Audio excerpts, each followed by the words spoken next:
time for us to burn some issues that are very important. As we've been doing, it gets hotter at this time. It's policy discuss.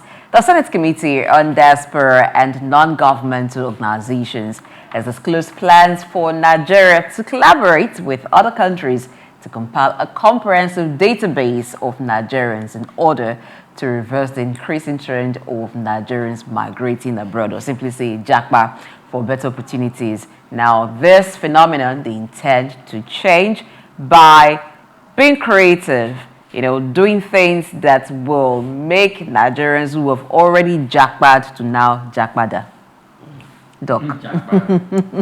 That is to return home and add to the nation's economy. But those in diaspora are already doing their bit to add to Nigeria's economy, because Nigeria gets a lot of remittance from those in diaspora. Those in diaspora have families, their friends here that they send money to every now and then. Well, I really don't know what purposes serve and how an enumeration of people that you have abroad will reduce the trend of those who are moving. And it's sometimes, people also, you have given people opportunity to work. At least they have to be seen to be doing something, at least, so that budget can be justified somehow. Because this collaboration is not going to happen for free. It's going to take some naira from the pulse of the government, whether we like it or not. And then, of course, at least they are not idle doing something. Otherwise, the only way to check whether people will live or not live is to create a livable environment here. What I was thinking to hear is probably what Indian people and the Filipinos are doing, where government even make it official for people to move out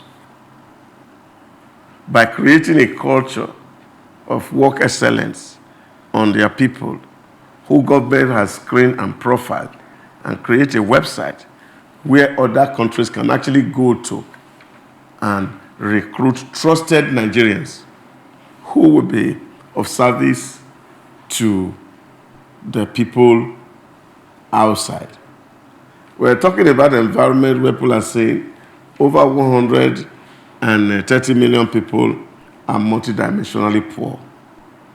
No access to basic infrastructure, no access to health, no access to education, no access to clean water. And all these things are not fixed. Even if you have the intention to kill everybody, some people will not want to kill themselves, so they will still find their way out. We're talking about security challenge that has not been resolved.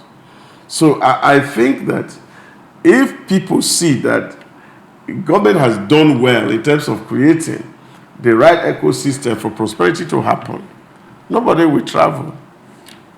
In those days when Nigeria was good, some people enter Nigerian Airways and get to London and come back the following day. Okay. Because they were really not bent on spending their whole life outside. But if you look at it, what are the basic reasons that people are traveling out? First, people are afraid of their lives, security challenge. Two, people don't have means of livelihood. And then they can afford to sell their parents' property to go and make a living somewhere. Some even go to the point of even taking loan. Some even do it a form of modern day slavery. Human trafficking. Buy now, pay later. So all these are the reason why a lot of people are getting out of the system. So I think what those who are making laws for us should be thinking about is to see how we can create the right conditions at home so people can stay at home. And I don't see that people leaving the country is a bad move. No, it's not. A friend of mine once told me and said, look, you guys are quite lucky. You have over 200 million people. Just imagine that what your government is doing is training 1 million professionals every year and shipping them abroad. And you can imagine what remittances you'll be getting. And you'll be doing better than India and Brazil. So these are the things that I feel that we as a nation must also concentrate to do. That yes, while people are living, we should ensure that we are raising thoroughbred professionals who can contribute and not become menaces to country where they are Going to stay. So that for me would make more sense than saying you want to collaborate to look at the number of Nigerians that are outside so that you can discourage people from traveling.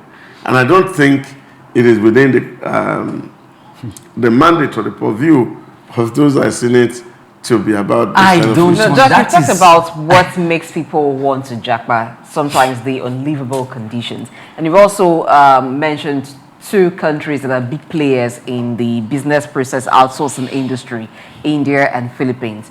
So I did not see India with what they get from outsourcing, with what they get from their citizens who are providing a lot of services in other countries, asking their countries or trying to ask their citizens to return home. What's your take on that, Maria? Okay, first of all, that issue about Indians. Some of these Indians, big guys who probably must have been in the tech industry and they've worked for the United States in a while, they want to retire. You know what they do? They come to Nigeria and build factories and rest somewhere on Coca Road. Is that rest or they're now... They retire. When I say they retire, they come back to Nigeria. They establish a company because we have the human capital to work in factories.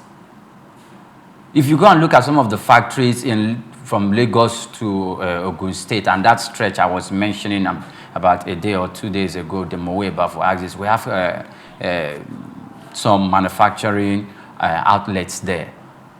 Most of them are owned by Indians. And even in the Coca Road axis, you come down to Apapa, then you go to some of these key areas. Manufacturing hubs, even in Alaba, those axes, you have companies there. Indians are part of the people that own the establishments there. So they get their money paid in hundreds of thousands of dollars. They come and reside somewhere in Africa to rest and establish their business. Now, the other thing, if you look at Madam Natasha Akpotidoan's presentation, will I call the presentation, when they were presenting, they said the NIS, we have to make it easy for Nigerians to, one of the reasons is to renew their international passport from the comfort of their homes. Please, we have the Nigerian embassies and the consulates abroad. They can do that there. It can be facilitated there. They don't need to concern themselves with, except the embassies needed more funds, more funding in that aspect where Nigerians don't spend too much time in coming to, because I know it's expensive doing it outside. But that's not the issue. Whether or not they renewed your passport is not database. They're talking about database. Yes. The thing about database is not it's not your jurisdiction to go and be collecting database. So you think that's an overreach of the Senate? What about the Nigerians in diaspora? Okay, NIDCOM. What are they doing in that regard? That's their line. Please, we need to start putting up our thoughts in a very constructive and creative way in trying to ameliorate the challenges that we face in the country. Because except it could be a laudable and creative idea, but it's not well presented to the public. And that's how I just see it. Because I feel it's not something that we should raise a shoulder about. And today is the 7th of February. We're supposed to be kick-starting today. I think they should step it down. Okay, so you feel like the Senate doesn't really have to go into that area. That's not their purview. No, Doc so made a statement. He made a statement. He said you must, if you saddled with a responsibility, and you must be seen to be doing something. Okay. But you know what? We can do better. All right. Now, I think that where it should have started from, even if the National Assembly or the Senate needed to wade into the JAPA Syndrome, is to address why people are leaving rather than talk about those who have gone or those who have left the shores of the country. Because those who have left the shores of the country went through different means. There are those who went through illegal means, who are undocumented rather. So if you're even talking about having a database of Nigerians who are in the diaspora, chances are you are not going to get the exact number. You're not going to get the exact information that will help you, because a lot has happened with traveling documents, with how they got there and how they leave there. Many things might have even changed. That's on one hand. Secondly, those who were there are even contributing to the economy. So I don't think that we need to think of how to woo them back. If we're talking about brain drain and maybe in areas like the health sector, the educational sector, and other parts where we feel we would need your expertise, this can be done virtually. There is telemedicine for those who are practicing abroad. They can also contribute to the health sector in Nigeria. Now, for those who are in the educational system abroad, and so there's a vacuum here, there is virtual learning. So I don't think it's much of a problem with those who have already left Nigeria. The issue lies with those who are in Nigeria, because if you go on the street and you ask the average person on the street, would you like to JAPA? Chances are that if you ask 10 people, you will get at least 5 of them tell you if they have 5 out of 10. That's what I'm saying. 9 at least. You still have those who tell you they don't want to travel. I know. We've done a survey like that before, have a street poll done, and some persons were telling you that they don't want to travel. They want to stay here if they have money, if they don't have that kind of money, because it's expensive to travel now. Even for those who travel, I recall Doc saying that those who travel are not poor people because of the millions of naira that is required for tickets and for every other thing they need to process the documents, except for those who are going through the legal means. Then they say, okay, maybe they want to go through land good, but it's still not very cheap because they need to pay those who will take them there and transit them from one point to the other. So the bottom line here is this: those who were here, if you ask the average person, at least 5 persons on the street would tell you they would love to travel out of Nigeria. That's because they've seen people who were struggling to make a living here travel out of the country, and in 1 or 2 years there's visible difference in their lives, not minding what they had to do to make headway, but they've seen some headway. So they think if they put in that kind of energy that they're putting into some venture here in Nigeria that is not giving them enough, if they do that outside, because environment matters, they would thrive better. So it's for us to be thinking on how to create the right environment for people to thrive, for businesses to thrive. In the education sector, good news that for about a year we've not had ASU strike. Look at how educational pursuits of people have been delayed and stalled. We had strike of 8 months, 9 months run almost back to back, and that delayed some people who perhaps would have been done with school, done with service, and perhaps started working. They were kept back for almost 2 years. That's a discouragement. So if a parent has the money to take their child abroad to study, would you blame that parent for saying, why do you want your child to JAPA to go study? And then look at the health sector. We have resident doctors often calling on the federal government to improve welfare for them. If they have the chance to JAPA, you think they would not do that? So I think it's about creating the enabling environment. All of those efforts they want to channel to get the database of Nigerians who are living abroad, they should channel into Nigerians who have businesses, who need support in their constituencies. What projects have they done to ensure that they help those who are their constituents to thrive in businesses? What have they done in their constituencies to ensure that there is ease of business? They support the businesses there. They support education, and there are projects to make people feel at home and want to remain. I think that should be more of the focus than thinking of bringing people who are there. You want to appeal to them. You don't need to appeal to anybody. When they see that things have improved here, they themselves will begin to bring back their money and invest, as some are even already doing. Look at it from even the process approach to what we're doing. You're going to collaborate with foreign countries. And in these countries, most of these countries where you travel to, you have embassies. Nigerian embassies. Yes, your embassies. Of course, why not call data from your embassy? Because if you have your people who are living in America, for example, a Nigerian embassy should have the data of how many Nigerians that are resident in America, how many Nigerians are resident in UK. The embassy has the data because you need the green passport to be able to stay in those countries, except that you have those countries' passport or you were born there. That's one way.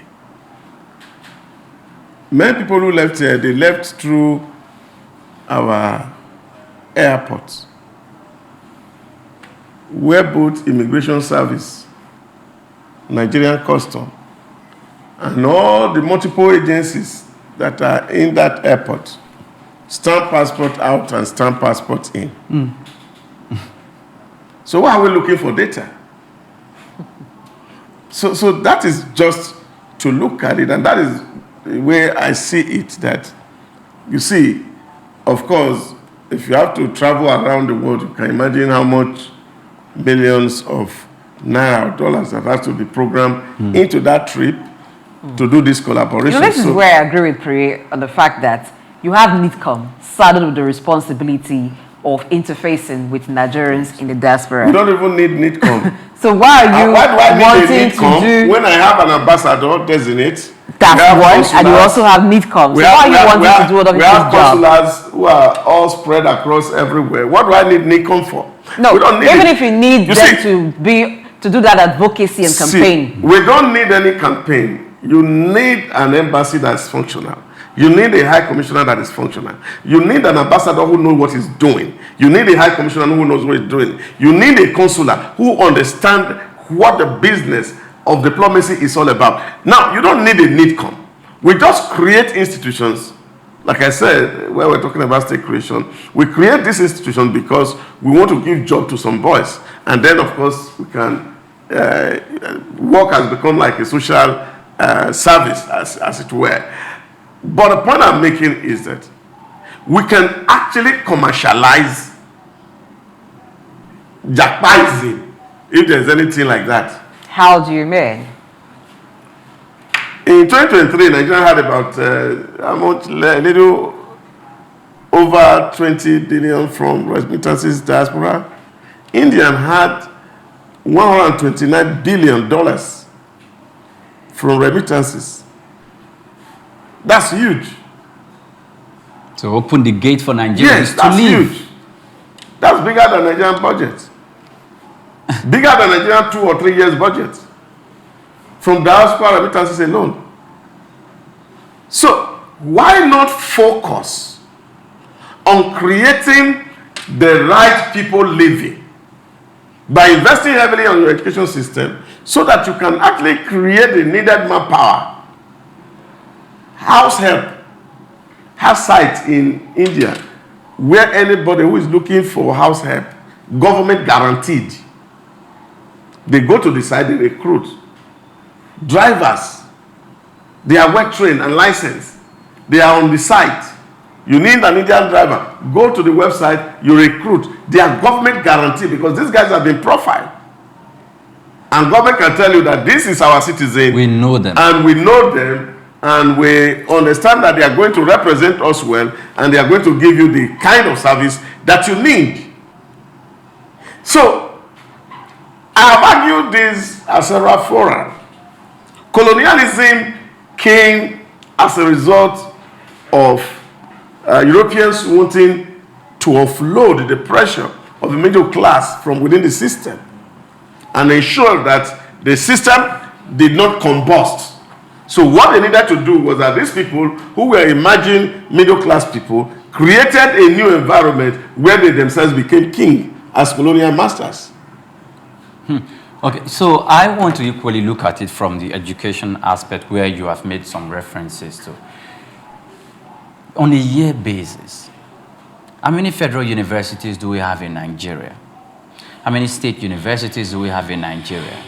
Private universities, colleges of education, polytechnics, we churn out numbers of students, run into hundreds of thousands of students. We do not have the government does not have the number of agencies that it has created to accumulate all this figure. The private industries, the private sector too, does not have the numbers, even though it does better than the government. Does not have the numbers to bring in all these people.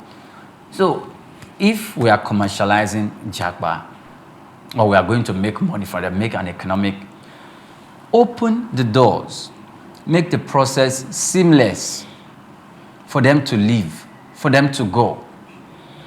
In fact, the Finlands, the Netherlands, the Australians, the Canada, the UK, make it let's ensure, like he said, make sure we have a very, very good consul general or a consulate who knows what he or she is doing.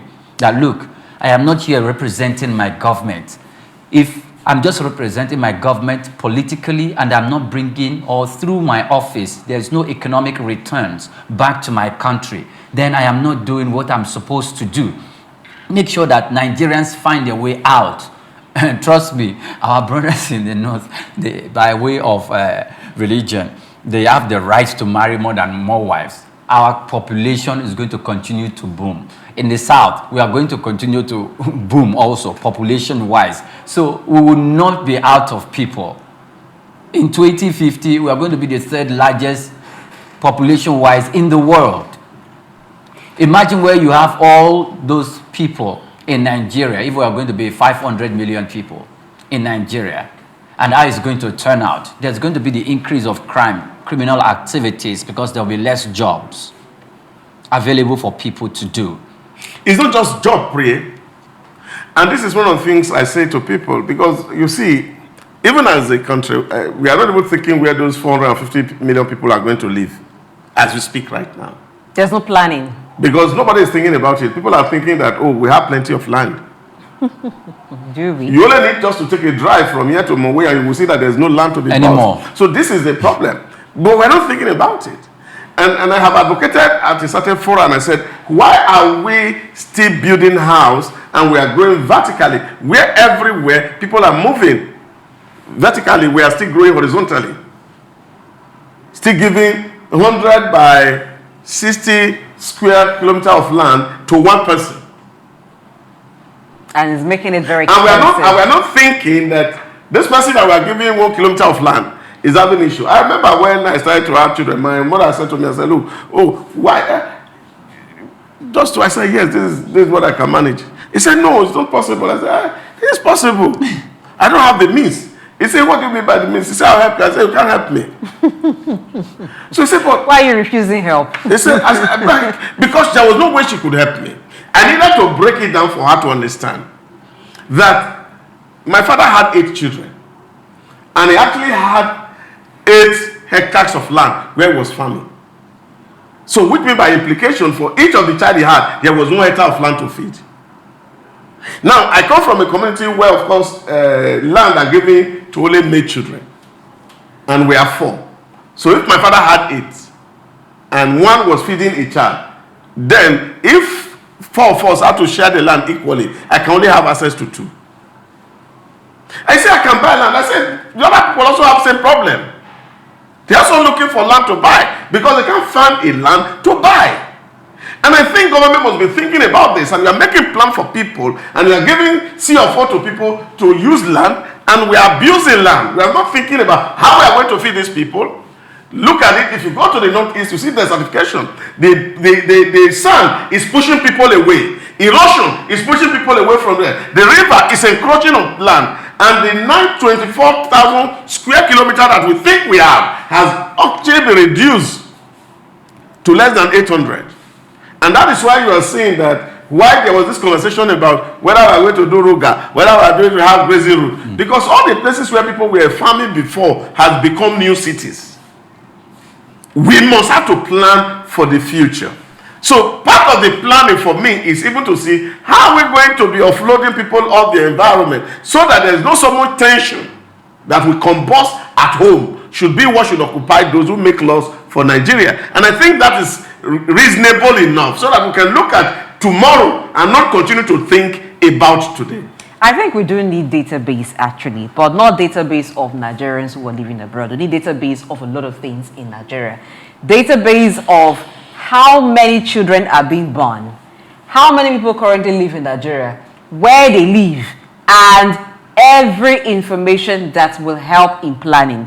Now we have Ministry of Housing and Urban Planning. What exactly are they doing? Do you know the number of people that live within a particular area? Like you said, planning for the population. We keep estimating our population. That is even the one fundamental problem that we have. We don't even know how many people we are. We don't even know what is the size of our population and how this population is distributed.